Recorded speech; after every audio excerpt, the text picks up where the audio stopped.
smart people here to Shri Yoga platform, and we have session by our expert Ravi Athale about DARPA. He has worked at DARPA for many years, and he has a PhD in electrical engineering from University of California in San Diego. And again, he has worked at DARPA for many more years and has experience on at different levels, working either as a contractor or as a DARPA employee, and in different research related areas. And his specialization is more in optics and photonics.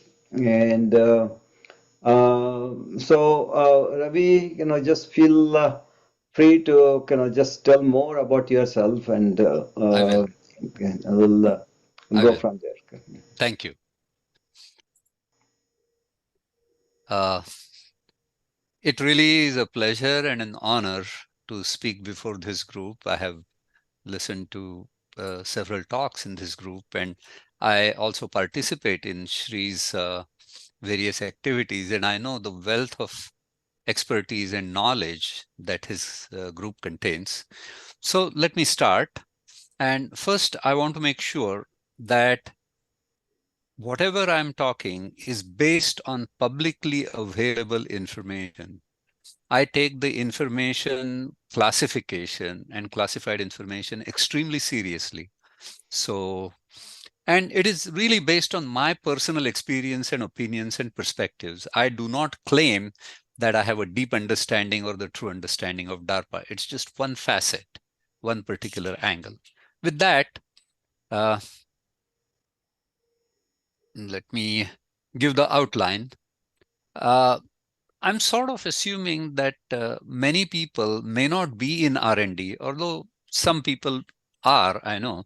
So I'll give a background on the process of research and development and how is the R&D spending in the US, then introduction to DARPA, examples of DARPA project, and I'm going to choose two examples from my own state. These are my projects, and not because they are so great, but because I know the best about them. I know most about that. And finally, the closing thoughts. So, technology has surrounded us every single minute. I mean, we are being able to conduct this Zoom conversation over a full video because of the technology developed in the last 30, 40 years. So how does this miraculous technology, say, for example, this iPhone, how does that come to the stores and into our pocket? So it's a long and complex process.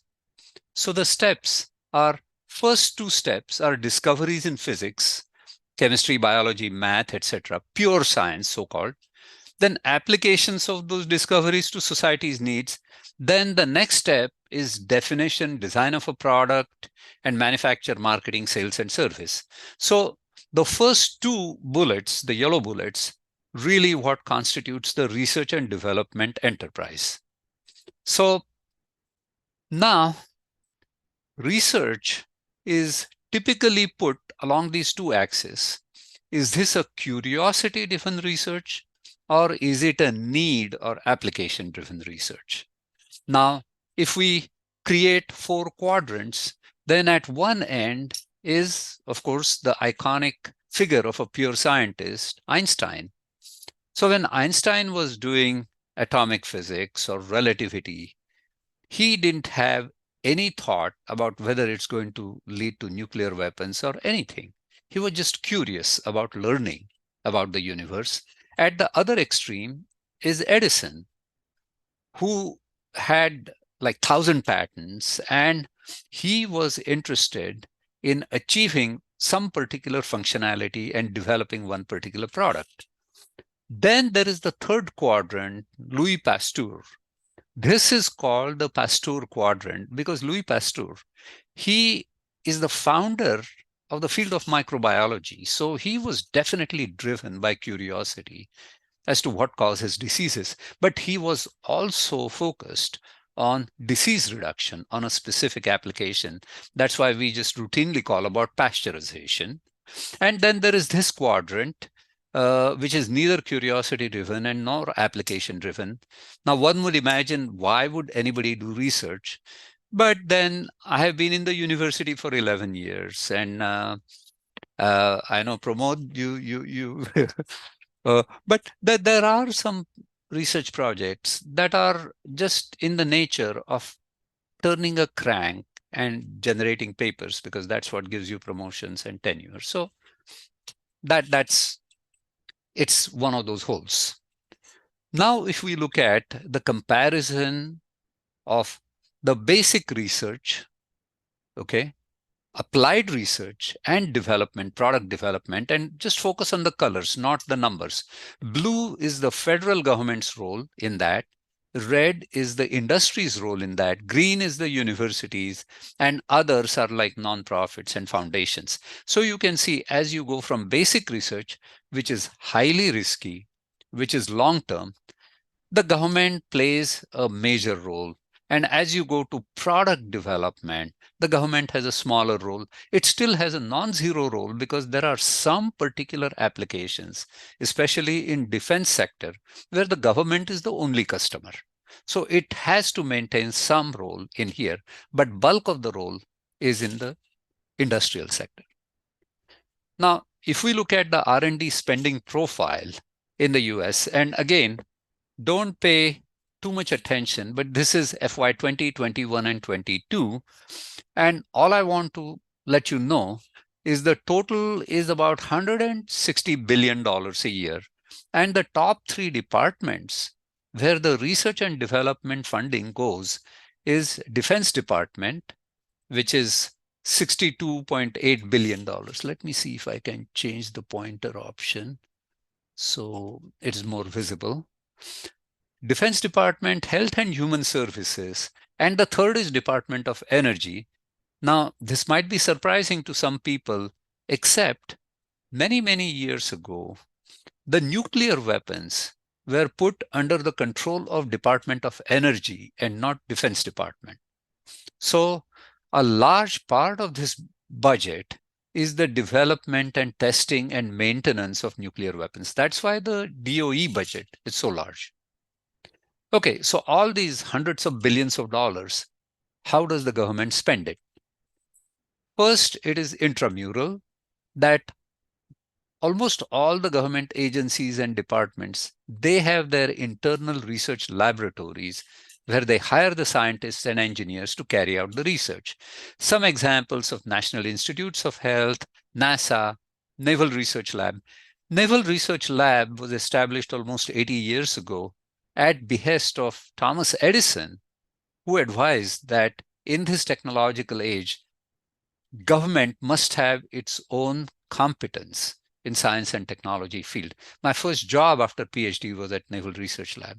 And NIH, of course, healthcare, medical research predates that, goes back well into Civil War time or even before that. This is intramural research. Then extramural, the government contracts other organizations like university, industry, nonprofits, etc., to carry out research on its behalf and for its benefit. Now, extramural expenditure, the specific agencies that give out the money to other organizations, this is the list. NIH, of course, besides intramural, they also fund research. Same NASA, National Science Foundation, and Pramod was the director of the engineering director at National Science Foundation. Office of Naval Research, which is one of the oldest government organizations, and DARPA is one of the agencies that give out money to carry out research. Now, the key person in the extramural research expenditure is variously called program manager or program director. Now, the word manager has a bad connotation as somebody who doesn't do any work, just goes around, attends meetings and writes memos and creates work for somebody.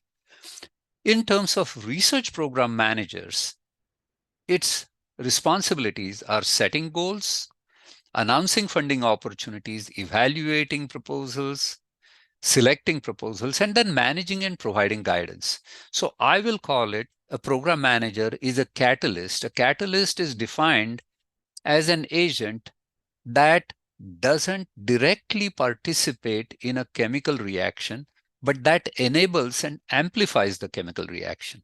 So the program manager himself or herself does not carry research, does not publish papers, but it enables and guides research. So what I will do is if anybody has any questions or something, I would like to try and take the questions towards the end, but if somebody has questions that cannot wait, then I would really appreciate hearing about it. So what are the top funding agencies? NIH is, of course, number one, 36 billion. NSF is a big basic research funding agency, 10 billion. Compared to that, DARPA is 3.5 billion. So the question is, with such small budget, how has DARPA made such a huge impact on our day-to-day life? Then second thing is, why does DARPA attract so much attention? And so the question is, what is the DARPA secret sauce? So that is the main focal point. This is just the background of how R&D is carried out and what's the importance of research. This is the beginning of the real talk. So other government agencies that have used the DARPA models, this started after 9/11, Homeland Security, ARPA, Advanced Research Projects Agency, IARPA, ARPA-E, and Biden created ARPA Health. And Biden, if he had been elected once again for second term, he was sure to have created a DARPA-like agency to study climate change. And this is not restricted just to inside the country, but international. Putin, when he wasn't busy attacking Ukraine, he had dreams of creating a DARPA of its own. And this is an article in 2012 in Wired magazine. UK recently started a high risk, high reward kind of a agency called ARIA. And one of the motivations, it says, is that the statement cited DARPA's early work on mRNA vaccines and antibody theory as being vital to the global COVID-19 response. Now, being a defense agency, one would not expect it to be associated with things like vaccine developments. But 10, 15 years ago, DARPA did fund work at Micron that led to the mRNA vaccines. I'll go to the second bullet, and that is what is DARPA, why it was created, and all that. So at the beginning was the Sputnik moment. Now, there are many people in this group who may be old enough to remember when this first artificial satellite was launched 4th of October 1957. And it was not US or any Western countries, but it was Soviet Union that launched the satellite and that launched the space age. And I was told by people who lived here that the shock that it created was almost at the same level as 9/11 shock, because anybody with a radio can hear the beep, beep, beep tone that something that was 100 miles above, launched by Soviet Union, was sending a message to America that you are not the top dog anymore. So from common man to President Eisenhower, everybody was shaken. Remember the date, 4th of October 1957. Advanced Research Project Agency was established in February 7, 1958. So less than 4 months after the Sputnik moment, President Eisenhower created the decree and signed the charter, and Congress passed. In the current day and age, it is unimaginable that Congress will be able to do anything for 4 months. But the main charter was, it said, never again are we going to be surprised by our enemies, and we are going to create the surprises for the adversary. And this is the collaboration between Defense Department and academia, industry, and government partners, formulates and executes R&D projects to expand frontiers of technology and science. And this is underlined, often beyond the immediate US military requirements. That point is very important to keep in mind, and I will come back to that again and again. So what's in the name? It started as ARPA, Advanced Research Project Agency. Then the D was added, Defense Advanced Research Project Agency. Then in 92 to 90, 93 to 96, during the Clinton years, with the commercial competition with Japan and all that, the dual use between civilian and military use came in vogue. So it became ARPA. And after that, from 97 to present, it has been DARPA. So structure of DARPA director is a presidential appointee. So the DARPA director has to be confirmed by Senate. And DARPA director directly reports to the Defense Department senior leadership, Under Secretary of Defense for Research and Engineering. So it doesn't go through any of the services, not through Army, Navy, Air Force, or Marines. And that is the key, that DARPA is outside the research enterprise for the Army, Navy, Air Force, and Marines. Second part about the structure of DARPA is it's a flat organization, not layers upon layers of managers, and a very lean bureaucracy that is geared to say yes. And as we go along, I will throw in some personal anecdotes. I was a program manager at DARPA. And in the morning, I signed in. And by the time my badge was given and I came to my office was completely set with my phone number, my computer, and everything. And a few months later, I was asking our associate program office director who handled the finance and all that, and said, Bob, can I have this? And he told me in simple terms, Ravi, whatever you want, as long as it's not illegal or immoral, you will get it. That is the DARPA attitude. They are designed to say yes. Another thing, government is considered to be the ultimate risk averse. DARPA is risk embracing instead of risk averse. Again, I will throw an anecdote. Just a few weeks after I had joined DARPA, there was some meeting at which the Undersecretary of Defense for Acquisition and Logistics was speaking, and so was DARPA Director, Dr. Tony Tether, at that time. And the Undersecretary mentioned that this was George Bush presidency, 2001. And he said that we were worried that DARPA was getting too timid. His words, that DARPA projects were not failing often enough. So they hired Tony Tether to make DARPA more adventurous. And his number was that if more than 15% of DARPA projects succeed, then DARPA is not doing its job. Just let those words sink in. So DARPA is dynamic and fast-moving, focus on projects, specific goals, finite duration, well-defined criteria for success and exit strategy, and you're done.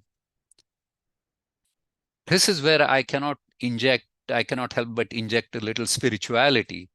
The Buddhist notion of impermanence. That is the basic tenet of Buddhism. Impermanence is built into operation.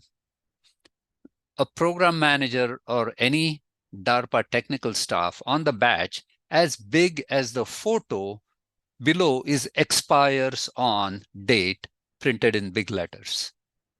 So you are there for a finite and short time, and you are supposed to make most of it. Contrarian mentality. One of the DARPA directors, he gave an interview in Washington Post, and he says, if the whole world is zigging, then it zags. So that is the structure of DARPA, and that's the philosophy behind it. Now, this is a curve I'll just go through very quickly. There is a consulting agency, Gartner, that talks about a technology that something happens, somebody invents something, and all of a sudden, oh my God, tomorrow we are going to have flying cars and a robot will vacuum your house and all that. Peak of inflated expansion. Then trough of delusionment, everything just crashes. and people say, oh, this was all nonsense and nothing will come out of it. This was just waste of money.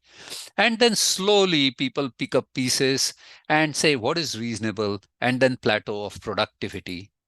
And DARPA's job is supposed to go from here without going through that peak and trough and tunnel through that to go and take this technology from this level directly on this positive slope. So that's essentially DARPA's place of operation. So what are the characteristics of DARPA projects? And again, I'll use the word rarely. I'll not say never. DARPA rarely initiates a revolutionary new technology. They will rarely transition a revolutionary technology to products or uses. It has that intermediate role of going into that slope and hand it over to industry, to other armed forces or something. Their job is done. They will rarely work on a capability demanded by services. And this is one thing Dr. Tether, who was the only director that I worked for, the surest way of having Tony disapprove your proposed new initiative was to say, but Dr. Tether, the Navy really wants this capability. Then his response is, okay, then let Navy fund that capability. I'm not going to fund it. And Steve Jobs had this famous quote, I make products consumers did not know they needed.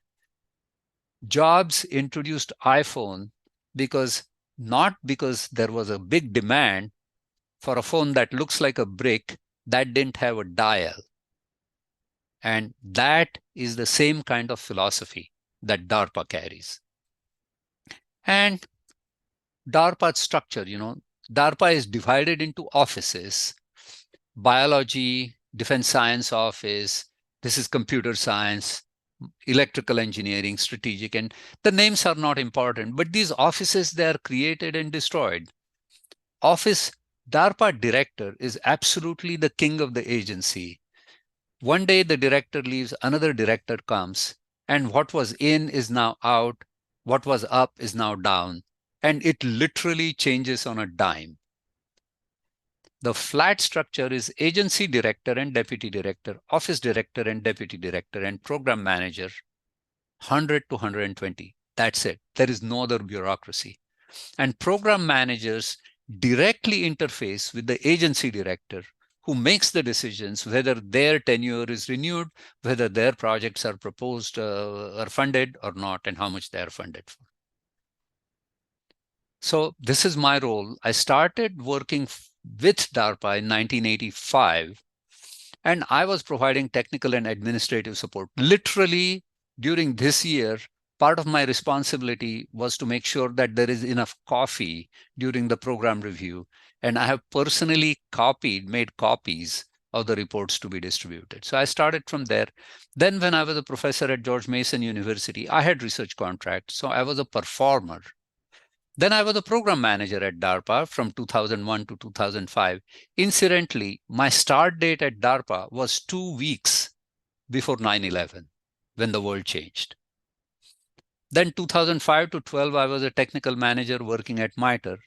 Then I made the transition to Office of Naval Research, where I worked as DARPA's government partner. Then I ended it as a technical advisor. So I have gone from making coffee and copies for DARPA to being a technical advisor and everything in between. And I have seen many, many directors and their way of operations. So I'm going to talk about DARPA based on my personal experience. So at this point, Shri, are there any questions? Let me see if there are questions. Okay, no, I don't see any questions. So should I go ahead? Okay. I take it as yes. So I'll Yes. give examples of some DARPA projects.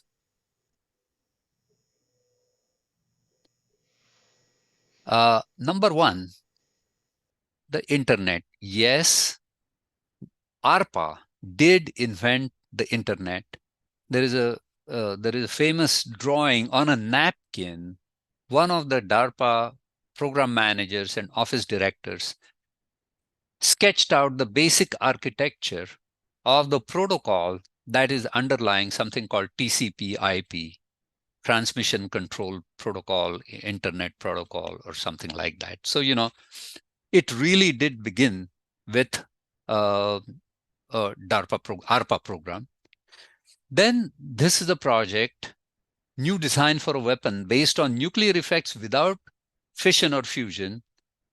So this is an example of a spectacular DARPA failure that I had some experience with. Then these two projects, optical links inside computers and a new generation of cameras, these are my projects. I will go through it rather quickly because you can get into technical weeds. And last, everybody talks about self-driving cars. The beginning of that revolution was a DARPA Grand Challenge in 2004. So I'll go. People always like to say, oh, somebody most important person, he invented internet, etc., etc. It takes so many people. ARPANET played a critical role in starting it, but then NSF got involved in 83 to take it outside the defense domain and create a civilian part. And then there was the World Wide Web in 1995. And finally, we come at 2025, where it is like water coming out of the faucet. But the basic concept of computer to computer communication along a way that is resistant to destruction. I think at that time, people were really worried that if a nuclear bomb goes off over the US, will it have its computing and communication capability? Will it survive? So will we have enough capacity to launch a counterattack? And that was the origin of ARPANET. Now, who are some of the people who invented internet? I'll just go through JCR Licklider. Nobody knows these names except for DARPA aficionados. He was the founding director of that computer science directorate. Charlie Herzfeld, who was the DARPA director who initiated development.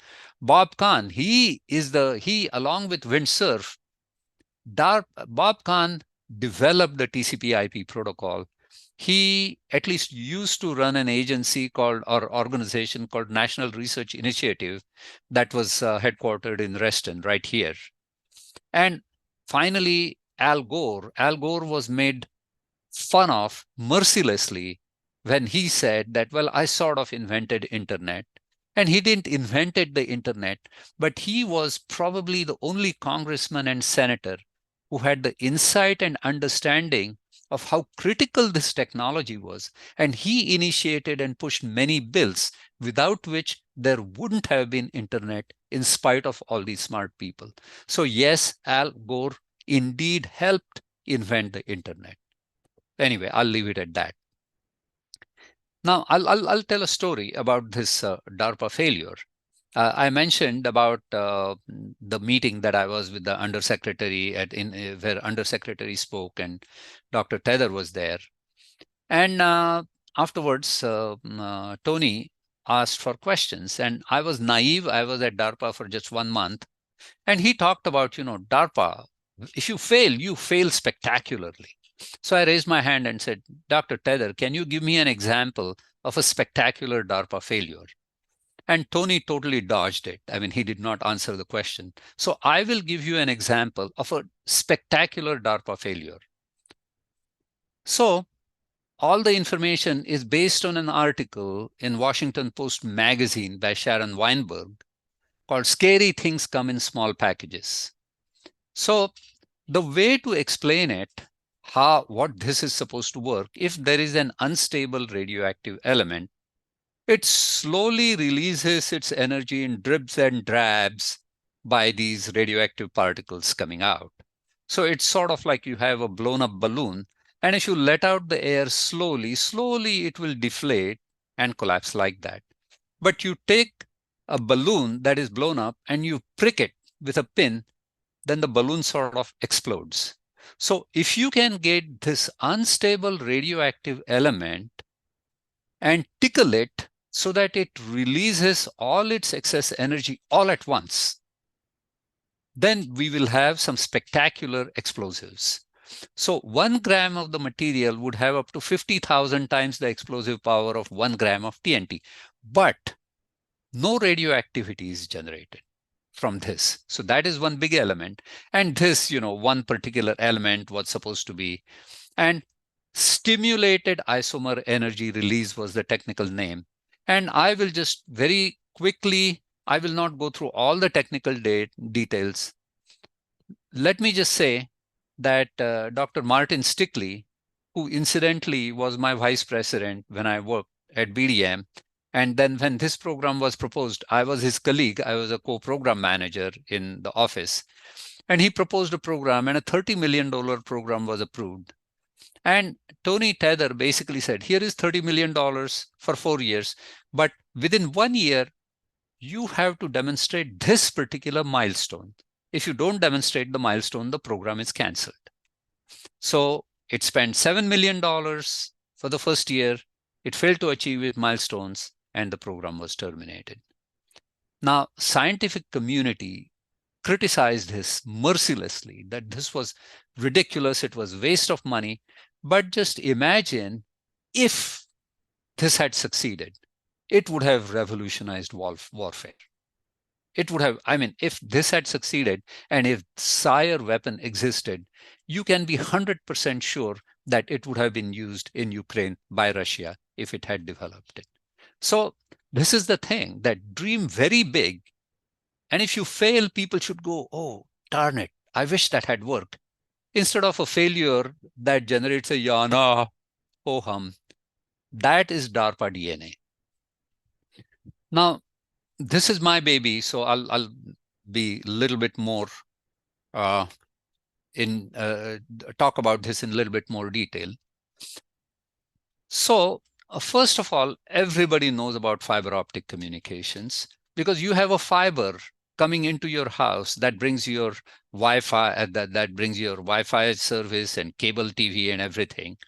And these optical links, telecommunication links, that range from transoceanic, 10,000 kilometers, to within a neighborhood and now to the house. So maybe tens of meters. So it spans this distance. And the reason why fiber optics communications has displaced microwaves and microwave cables, RF cables, radio frequency cables, is grounded in the basic physics. And when the technology caught up to the advantages of basic physics, sometimes in the late 70s, early 80s, this technology exploded and just completely displaced radio frequency technologies. So it happened in telecommunication. The question, and these are just eye candy, I will not bother you with that, but FiOS, fiber optic services, coming into your back of the house. So the question that was asked, that can we use optics to communicate inside the computer? The distances are different scales. So within a chip, that is about a centimeter. So the distances are about less than a centimeter, to between chips on a printed circuit board, about 10 centimeters, between boards 1 meter, and between cabinets, that is in a data center, in our area, you go to Ashburn and that area, and you see building after building after building that has no windows, and that building is completely packed with cabinets that has electronics and running and a lot of noise and a lot of heat and a lot of power. All of those buildings are made possible because there are optical links inside them. So in 1985, the question was asked that if it makes sense to communicate information in bits between cities and between continents, can we use that to communicate information inside the computer? And there was an Army Research Office sponsored workshop. Do optical links have a role inside a high-speed computing system? And I was fortunate enough to be one of the 4 people who were invited to participate in the workshop. And this, when I say the word fortunate, I'm not using it in false modesty, because the lead of that workshop group was Professor Goodman, whose textbook I learned from to be introduced to this field. So there were people of that caliber, and there was me 3 years out of graduate school. But anyway, it was a lot of fun. We worked together for 1 week, and we published a paper, invited paper in Proceedings of IEEE, that laid out fundamental physics-based arguments why we should think of optics inside the computer. 1985, first DARPA project, an optical links in a computing system was initiated. And that was the time when I moved from Naval Research Lab to BDM and started working with DARPA on these projects. Now, the state of the optoelectronic technology was so primitive, optics, it was so, when we went and talked about this in computer science and computer engineering community, at best we were ignored, and at worst we were ridiculed. Because they called us a view graph technology, because those were the days of those plastic sheets that we will make the slides on. This is view graph technology. So take the 20 years from 1985 to 2005. 5 DARPA program managers initiated about 6 to 7 projects, each with $20 million budget for a total of $150 million. And I was number 4 of the 5 DARPA program managers. I was the 4th program manager to start a project investigating. My project was optical links on a PC board. So in the same time, industry spent about 5 to 10 times that amount. And in 2005, 20 years later, DARPA launched a project that 10 to the 15 floating point operations, or petaflop machines, to develop a petaflop machine. The 3 main contractors were IBM, Sun Microsystems, and Cray, leaders in supercomputing. And at one program review, all of them in their design involved use of optics to various levels in various amounts. And I asked a question at the review that suppose the optical technology that you are projecting does not come into being and does not work, what is your plan B? And the clear answer was there is no plan B. If we cannot use if we cannot have the optical technology with this performance, then we cannot build a system with this kind of a capability. So over a period of 20 years, we went from being a butt of jokes to being indispensable. And it started with key investments from DARPA when nobody would make this kind of investment. But about more than, I think it's probably 20 or 50 times that much amount was invested by industry developing products. And these are again some eye candies. But I just want to, this was a news that I just found from a couple of months back. Everybody knows NVIDIA because their stocks have gone up 5,000% or whatever in a few years. NVIDIA builds the chip that powers the computers that are at the foundation of today's AI revolution. They introduced these 2 chips, NVIDIA Quantum X Silicon Photonics, blah, blah, blah.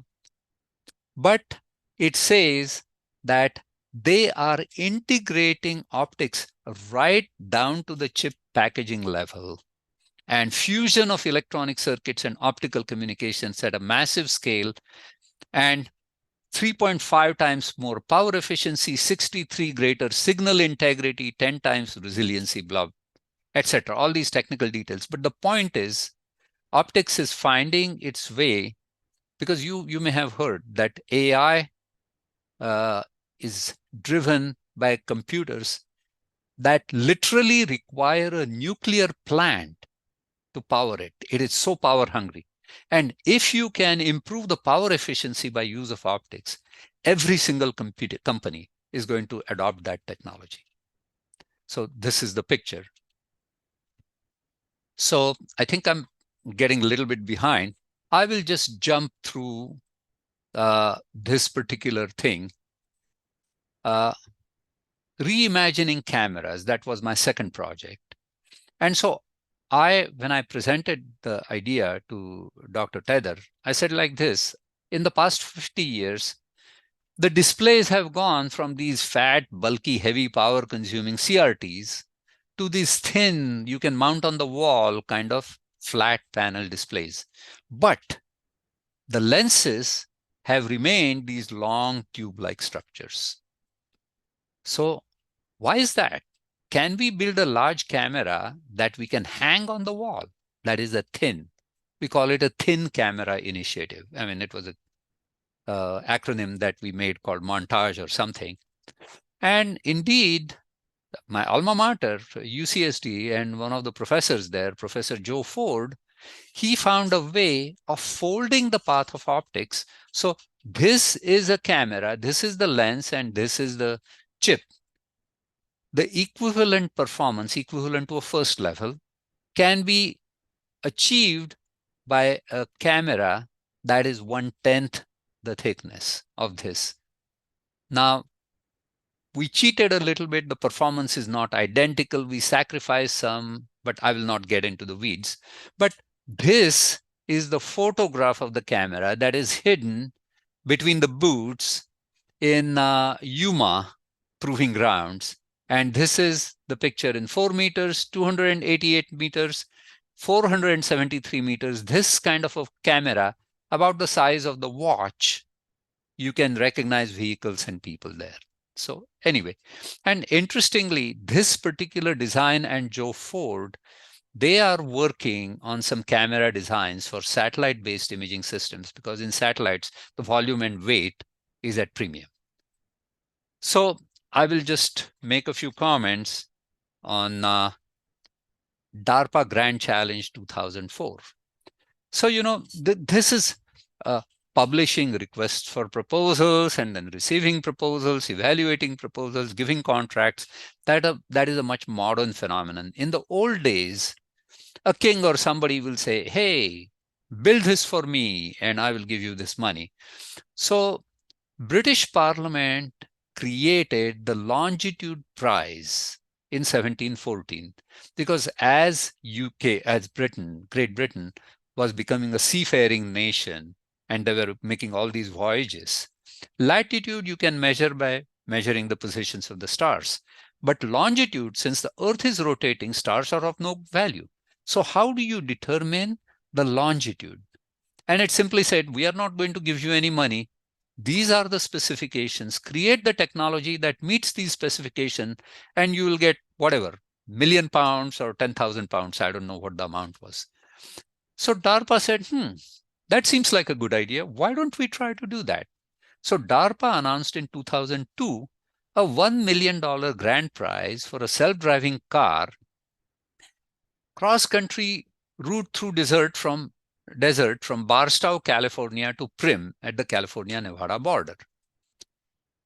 And interestingly, that particular Grand Challenge race that was held in 2004, of the 150-mile route, the furthest that a car came going was 11.78 kilometers, and that was a team by Carnegie Mellon. So I'll just show you some pictures because I was the program manager at that time, and we were requested to volunteer to perform different roles. My role was that at the end of the line, I was supposed to receive the robots, download the data, and figure out exactly how long they took, because there were going to be times when they were going to be put on hold or other things. So it was not just a stopwatch kind of a timer. I knew I was going to have to wait. I realized that I was going to be out of a job because nobody completed the race. So, but that race generated so much publicity around the world in self-driving cars that launched the age of autonomous driving. From our region, Thomas Jefferson had an entry. MITRE had an entry. ENSCO, a small company, they had an entry. And all these places, Thomas Jefferson students and their parents raised their own money and raised money from the companies to develop the technology to build the self-driving car. And these are just some pictures. This was the route. And this was the control room where my colleagues, I took the picture, and these colleagues were just hanging around. And the cars ranged from this Terramax massive truck to a Honda Acura to this golf cart. And this is just Kishore Bapat, a friend of mine from Ferguson in 1969, I just ran into him. He had this team, and so I thought I'll show a picture of that. And this is Tony Tether at the party. I guess, and I mean, at that time, I just mentioned, hey, we should run it again and double the price. And he said, that's exactly what I plan to do. And indeed, DARPA ran that race again next year, doubled the price, and like 4 or 5 teams finished. And Stanford team called Stanley, they beat Carnegie Mellon, which came second. Now, let me just pause here for a minute, and these are all technology. I'll just talk about my personal experience as an individual. My 4 years at DARPA were just incredible. I think the most challenging, exciting, stressful time in my life. The previous one was 6 years of graduate school at UC San Diego. But just like graduate school, I met some incredibly brilliant, amazing, smart, kind people. And it was just a life-changing experience for me. Now, one of the things that did was that when am I going to get my picture in Esquire magazine, out of all places? So Esquire had a genius issue, and this was the group photo they took in the lobby. And this is me circa 2003 or something like that. Interestingly, much later, I realized who was the author. The author was Tom Junod. Now, it may not mean anything, except Tom Junod was the one who wrote an article on Mr. Rogers. And that became so famous that there was a movie made on Tom Junod's life with Mr. Rogers in it. So that's the same guy who wrote the article on DARPA. And I just happened to be around as a program manager, so I found my way in Esquire magazine. Now, I'll talk about 2 individuals amongst the individuals that I worked with and I met there. One is Jagdeep Shah, Jag Shah. Just an incredible person, incredible. He spent 37 years at Bell Labs, PhD from MIT in 67. He had received all kinds of awards. So he basically complete career at Bell Labs in research. And he came to DARPA just for his intellectual challenges. And he launched some iconic programs. Like you saw the picture that I showed about NVIDIA using the optoelectronic technology. That optoelectronic technology uses silicon. Jag launched the first major project on building silicon integrated optoelectronic circuits. So this was like 2003 or something like that. So 22 years later, what Jag launched is found in NVIDIA's chip. But more than that, Jag is a diminutive person. So he was called the Yoda of DARPA, both because he was a diminutive person, but just his inner wisdom. I had never seen him ruffled. And whenever I had any question, whenever I needed any help, he was always open to me. And I'll never forget his kindness and his brilliance. The second person was Dennis Healy. Tragically, he died at a very early age, 52 years, from pancreatic cancer. And I say that without too much exaggeration, that it was truly a loss to the nation and the world of science of his early death. Because some of the programs that he initiated were on quantum information systems. And another program that I will just mention that he initiated was, NVIDIA was a chip that made a chip that was used in games, game consoles. Dennis Healy, sometimes in late 90s, 99 or so, when the games and game consoles were relatively new, he saw the potential of these chips that were developed for game consoles to perform serious computation. So literally 30 years ago, he saw that one day these chips that are designed to generate graphics for games are going to be critical in scientific computation. That's the kind of vision that these program managers, again, Dennis was a dear friend of mine, and it was a tremendous personal loss. So I'll come to the conclusion.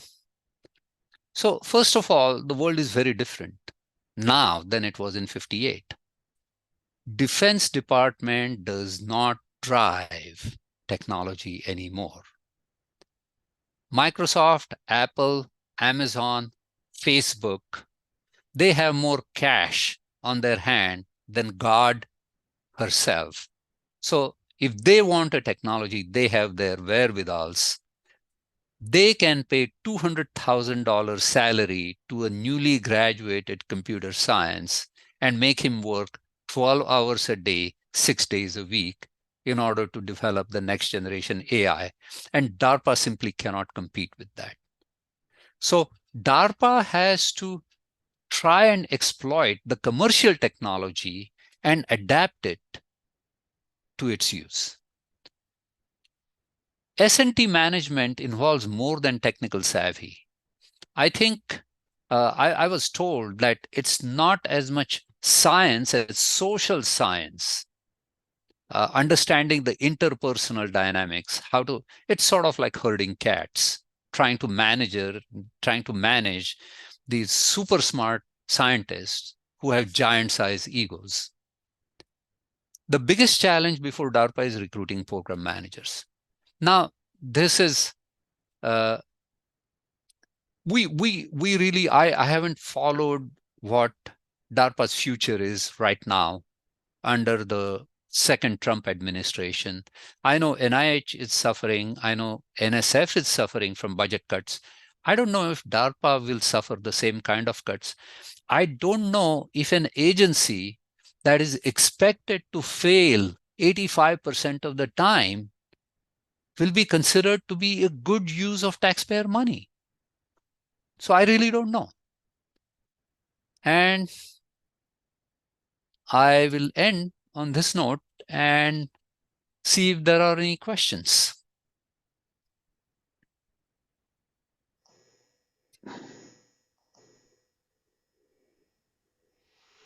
I think Madhuri asked the question, what is the future of DARPA? I think I tried to answer that. We really don't know. We really don't know. And DARPA, I think the future is good.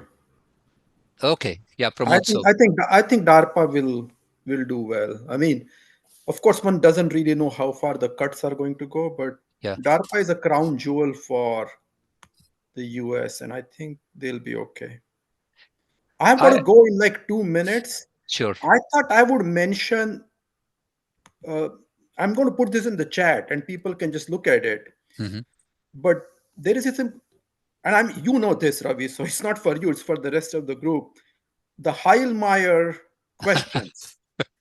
So I just put them in the chat because I think they Yes, are absolutely brilliant ways of absolutely. deciding what to work on and what not to Yes, work on. So yes, you can yes. take that up, but it was wonderful being in this group. So some other time.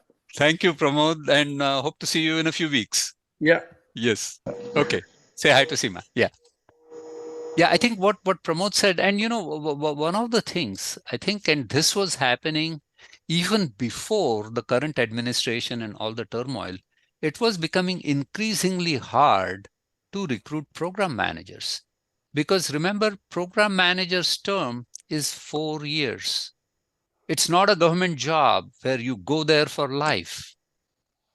It is for 4 years. After your 4 years, you are out of the door and you have to find a job. And so are people going to risk giving up a highly lucrative and exciting job that they may have in industry like Apple or somewhere else or universities and risk it for 4 years at DARPA? That's, I don't know. Anyway, uh, any other questions, comments?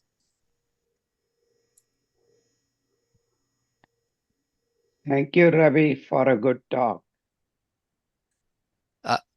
let me just answer one question. How can young entrepreneur get engaged with DARPA? Pick up the phone and call, or pick up the cursor and send an email to the program man. It is the program manager's job to listen to every single person that says, I have an idea that DARPA should fund. That's what we are there for. And so it's as simple as that. Yeah, sorry. Okay, go ahead.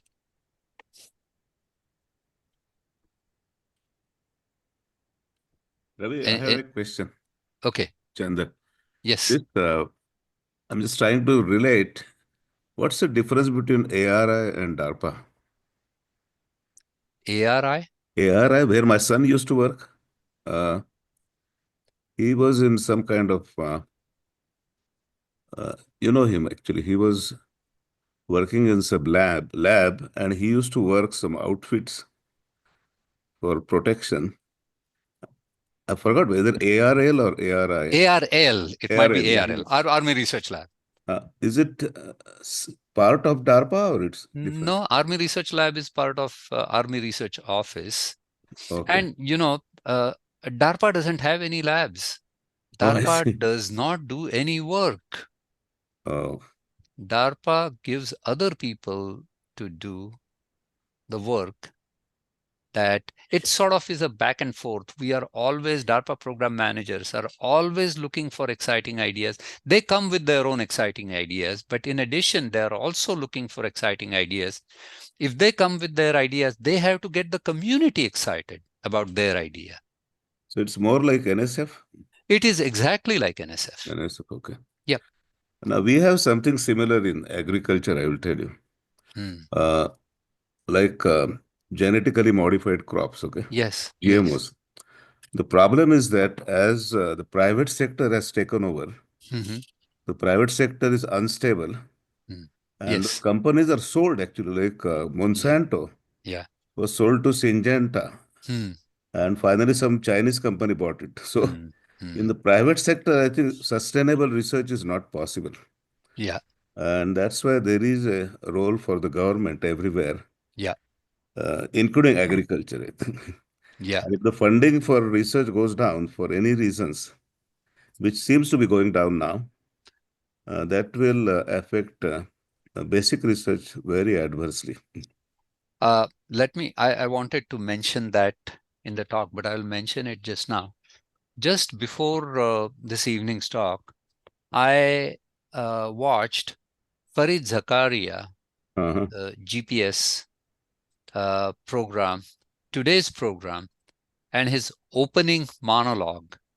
He focused exactly on this thing. He said that tariffs, and there is a lot of things that are being discussed, but the biggest worry he sees, and he lays out where the state of American science and technology was before the First World War, in between and after the Second World War. What were the factors that made US so dominant a technology player over the last 80 years, and how one by one those factors are going away, and how that is going to jeopardize the future of US. Absolutely, I think.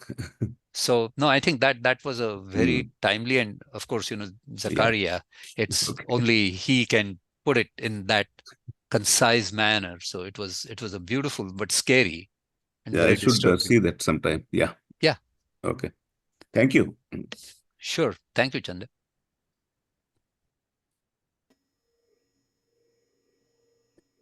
Is Ulhas there? Sushma Ulhas? No, he's not.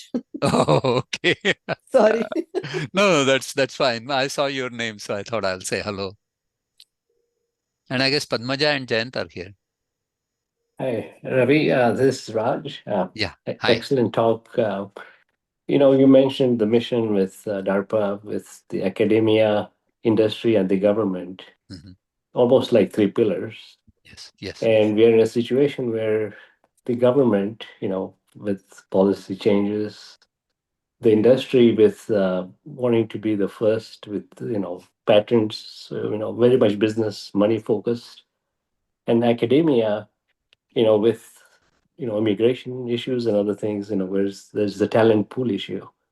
So do you think that's going to be a challenge with DARPA when you have, out of the three pillars, two or three, all three may be shaky here, right? Yeah, it's. I think it's very difficult to know where things are going to go. I don't know if they have picked a new DARPA director or not. Mm-hmm. So, and DARPA is a very strange agency, and most of the people don't get it. They just say, we create this structure and voila, we duplicate DARPA. DARPA is about attitude more than anything else. It's the attitude.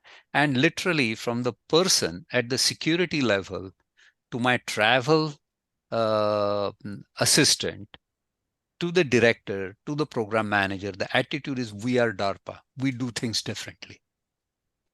And that attitude, now I don't know how that attitude will go in the current environment. That's the big thing. And you're right that if the other two pillars collapse,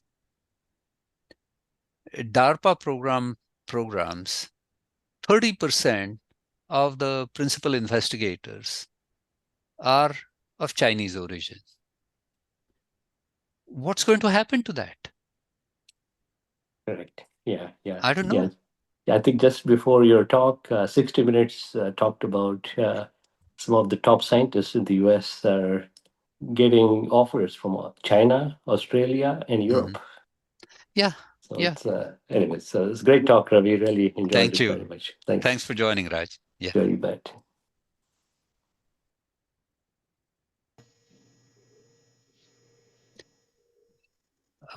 No. Hi, Suhas. Thank you. Let me see if there are any questions.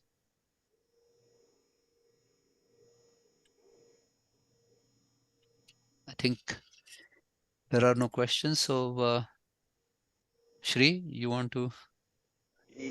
Yeah, I think this was very high level talk about DARPA, and people are probably digesting things that you said, and it's recorded, and so maybe if people have questions later on, we can just convey those questions back to you.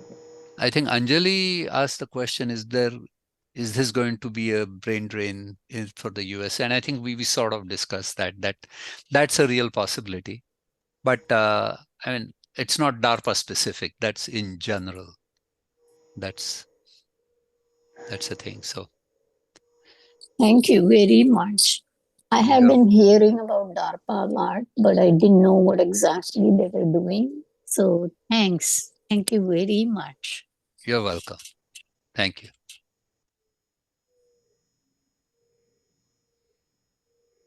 Okay. Yeah, I think we can end the meeting, and Sure. the recording will be available for people to look Thank at. you. Yeah. Thank you very much, Ravi. Okay. Good night. Good night, everyone. Good night, Thank everybody. you. Thank Thank you. you. Good night. Good night.